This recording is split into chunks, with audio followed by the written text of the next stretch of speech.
প্রথম থেকে আমি বলবো, আমার জুনিয়র যদি কেউ দেখে আমি বলবো প্রথম থেকে তোমার যা টার্গেট সেট করে নিতে হবে। আলটিমেটলি দেখবা যারা ভালো করে তাদের টার্গেট ফার্স্ট থেকেই সেট থাকে যে আমি কি করতে চাই। ঢাকা মেডিকেলে পড়ে, ইচ্ছা ছিল আমার মেয়েটা ঢাকা মেডিকেলে হলে ভালো হইতো, কিন্তু আসসালামু আলাইকুম, আমার নাম মাশরুফাত হোসেন তানহা। আমি এই বছর মেডিকেল ভর্তি পরীক্ষায় 291তম স্থান অধিকার করেছি এবং স্যার সলিমুল্লাহ মেডিকেলে পড়ার সুযোগ পেয়েছি আলহামদুলিল্লাহ।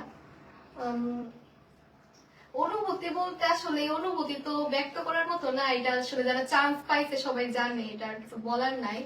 অনেক ভালো লাগতেছে, আল্লাহ আমাকে এত সুন্দর একটা সুযোগ করে দিচ্ছেন, এত ভালো একটা মেডিকেলে পড়ার সুযোগ করে দিচ্ছেন, সেটাই।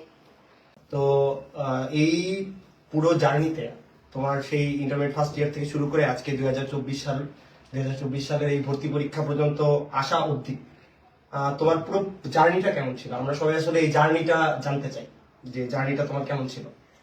জার্নি বলতে এসএসসি রেজাল্ট দেওয়ার পরেই কলেজ শুরু করারও 2 মাস আগে থেকে আসলে ভাইয়ার কাছে পড়া শুরু। ভাইয়ের কাছে মেইনলি বায়োলজি আর কেমিস্ট্রি পড়ছি। এখন ভাইয়া প্রথম থেকে, আর আমার টার্গেটও ছিল প্রথম থেকে যে মেডিকেলে পড়ার, সো ওই কারণেই হচ্ছে ভাইয়ার কাছে যাওয়া। ভাইয়ার পড়ানোর স্টাইল মোটামুটি একাডেমিক কভার তো হবেই, সাথে মেডিকেলটাও ভাই ওইরকম করে বই সব পড়ায়, সো ওইভাবে ভাইয়া পড়াইছে, ওই কারণেই যাওয়া ভাইয়ার কাছে। সো ভাইয়ার হাত থেকে আর কি সব শুরু। একাডেমিক তো ভাইয়ার কাছে ছিলামই, এই মেডিকেলও ভাইয়াই। তো তানহা, তোমার এই আজকের এই পিছনে আসার জন্য তোমার আব্বু আম্মু, তোমার স্কুল কলেজের শিক্ষক, তাদের ব্যাপারে তোমার যদি কোনো কিছু বলার থাকে, তারা তোমার জীবনে কি পরিমাণ প্রভাব রাখছে আর কি? এটা তো আসলে আম্মাপুর সাপোর্ট যে কি ইম্পর্টেন্ট এই জার্নিতে, এটা আসলে বলার মতো না। এই দুজনের সাপোর্ট থাকলে আসলে কিছু লাগে না। আলহামদুলিল্লাহ আমার ভাগ্যে ছিল, আমার আম্মা খুব সাপোর্টিভ ছিলেন। তারা ডাক্তারও সব বুঝতে পারছে যে আসলে কিভাবে পড়তে হবে, ওরকম করে গাইডও করতে পারছে। সো এখানে একটা প্লাস পয়েন্ট পাইছি আমি। এটা পরে আমার স্কুলের সব টিচার, মানে ছোটবেলা থেকে মোটামুটি ভালো রেজাল্ট করতাম, তো আর কি টিচাররাও সবসময় ইন্সপায়ার করতো তুমি যা করো আর কি। সবাই আমার প্রতি খুব সাপোর্ট ছিল সব। আচ্ছা, মানে ইন্টারের টাইমটাতে যখন তুমি পড়তা, তখন মেডিকেলের জন্য তুমি মানে কিভাবে, কি রকম প্রিপারেশন বা কিভাবে পড়াগুলোকে, কোন ধরনের কোনো মানে যারা জুনিয়র অনেকে ভিডিওটা দেখতেছে, অনেকে এই ভিডিওটা দেখবে, অনেকে লাইভটা দেখবে, তো আমি সবাইকে বলবো প্লিজ একটু লাইভটা শেয়ার করে দিন। জুনিয়রদের উদ্দেশ্যে কিছু বলার, যেহেতু টাঙ্গাইলের সন্তান, টাঙ্গাইলের স্কুল, টাঙ্গাইলের কলেজ, তারপরে এই টাঙ্গাইলের মাটি থেকেই তুমি আজকে স্বাস্থ্য মেডিকেল কলেজে চান্স পাইছো, ইভেন তোমার বড় বোনও ঢাকা মেডিকেল কলেজে পড়তেছে। তো কোন ধরনের মানে তোমার যে পুরো 2 বছরে তুমি কিভাবে আর কি পড়তা, আমরা এটা একটু জানতে চাই, এই লাইভের মাধ্যমে জানতে চাই। আসলে তো জার্নিটা অনেক বড়, তাও একটু চেষ্টা করি বলার।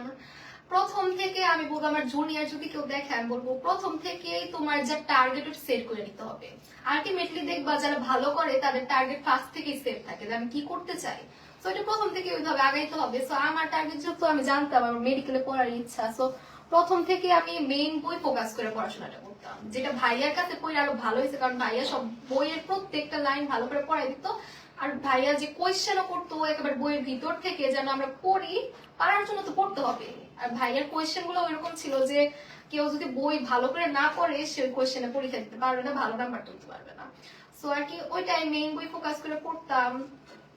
প্রথম থেকে বিভিন্ন মেডিকেল কোচিং এর গাইড সংগ্রহ করে রাখছিলাম। প্রথম থেকে এক্সট্রা ইনফো গুলো একটু দেখার চেষ্টা করতাম, কারণ শেষে এসে আসলে টাইম প্রেশার এত বেশি থাকে যে ওই টাইমের মধ্যে এগুলা দেখতে গেলে আর কি সব আওলা ঝাল হয়ে যায়।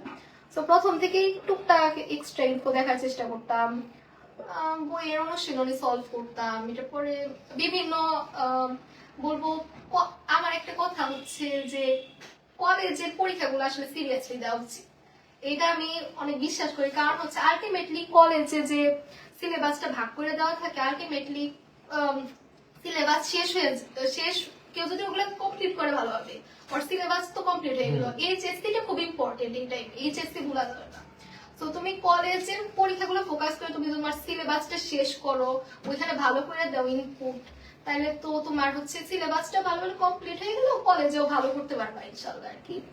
এটা একটা মেন্টাল বুস্ট আপ দেয়, এটা আমার কাছে মনে হয় যে ভালো করলে তো একটু হতাশ কারা হয় যার কোনো অ্যাচিভমেন্ট নাই, সো হচ্ছে এগুলো ভালো করলে একটু ছোট ছোট জিনিসই এগুলা ইন্সপায়ার করে।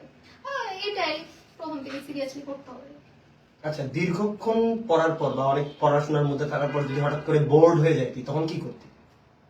মোবাইল টিপতাম, আচ্ছা ঠিক আছে। বাবার সাথে কথা বলতাম, মেইনলি মোবাইল। আচ্ছা ঠিক আছে। আর হচ্ছে পরীক্ষা দেওয়াটা কতটুকু ইম্পর্টেন্ট? পরীক্ষা মানে বিভিন্ন পরীক্ষা, যে কোনো পরীক্ষা, কলেজের পরীক্ষা বা ভর্তি পরীক্ষার জন্য ওয়েস্টার্নের এমসিকিউ পরীক্ষা, যে কোনো ধরনের, যখন তুই কোচিং লাইফে ছিলি তখন পরীক্ষা দেওয়াটাকে কিভাবে? প্রথমে হচ্ছে কলেজের পরীক্ষা, তো ওইটা অন্য মানে এমসিকিউ এর হিসাব আমরা বলতেছি আর কি, ভর্তি পরীক্ষা। এমসিকিউ এর জন্য আর কি পরীক্ষা দেওয়া তো ইম্পর্টেন্টই। বিভিন্ন হচ্ছে ভাইয়ার একটা জিনিস ছিল হচ্ছে ভাইয়া সবসময় বিভিন্ন কোচিং হচ্ছে বিভিন্ন যে কম্পিটিটিভ এক্সাম গুলো যে অ্যারেঞ্জ করতো, ভাইয়া সবসময় আগে বলতো এগুলো কিন্তু অ্যাটেন্ড করবি, পরীক্ষা দিবি অ্যাটেন্ড করবি, যেমনই করোস অ্যাটেন্ড করবি।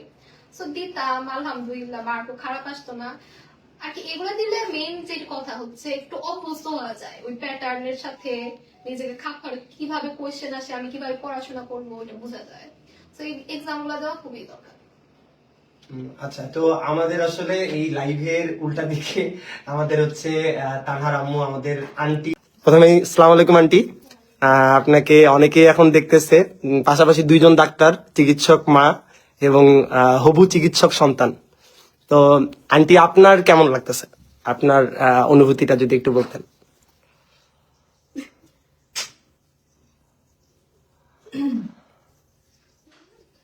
আপনার কেমন লাগতেছে আর কি? আলহামদুলিল্লাহ, আমার আসলে আমি খুবই খুশি। আল্লাহ যা করেন আসলে ভালোর জন্যই করেন। আমারও ইচ্ছা ছিল, মেয়ের ইচ্ছা ছিল ডাক্তার হওয়ার। তো আসলে হ্যাঁ, আল্লাহ আসলে চাইলে আসলে আল্লাহ কাউকে আরো খারাপ ফিরে দেয় না, চাইতে হবে এটাই।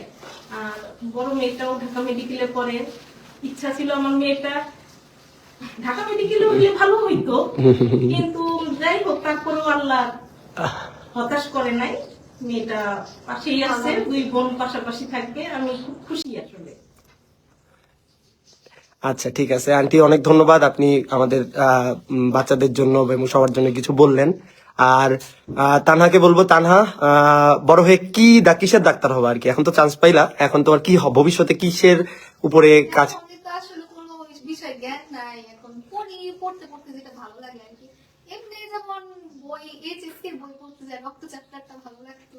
আচ্ছা, কার্ডিওভাস্কুলার সার্জন যদি আপাতত তাই ইচ্ছা, এখন পড়তে যাওয়া। আচ্ছা আচ্ছা আচ্ছা। তো ঠিক আছে, ধন্যবাদ সবাইকে, অনেক ধন্যবাদ যারা এই লাইভটা দেখলেন, যারা এই লাইভের সাথে ছিলেন। আমার পেজ থেকে প্রথম কোনো স্টুডেন্টকে নিয়ে। তানহা আমার অনেক পছন্দের স্টুডেন্ট, তানহা সহ অনেকেই আজকে এবছর মেডিকেল ভর্তি পরীক্ষা অনেকেই চান্স পাইছে। সবাইকেই অভিনন্দন, সবার সাথেই কথাবার্তা হবে। তানহার বাসায় আসা হয়ে গেছে, মানে কালক্রমে সবার বাসায় যাব, সবারই অনুভূতি নিব, সবারই কথা শুনবো। তো সবাই পাশে থাকবেন এবং আমার জন্য দোয়া করবেন, তানহার জন্য দোয়া করবেন। তানহার জন্য বড় হয়ে অনেক ভালো এবং বড় একজন ডাক্তার হতে পারেন এবং দেশ ও মানুষের সেবায় নিজেকে নিয়োজিত করতে পারেন। আল্লাহ হাফেজ। আমি লাইভটা এখানেই শেষ করলাম।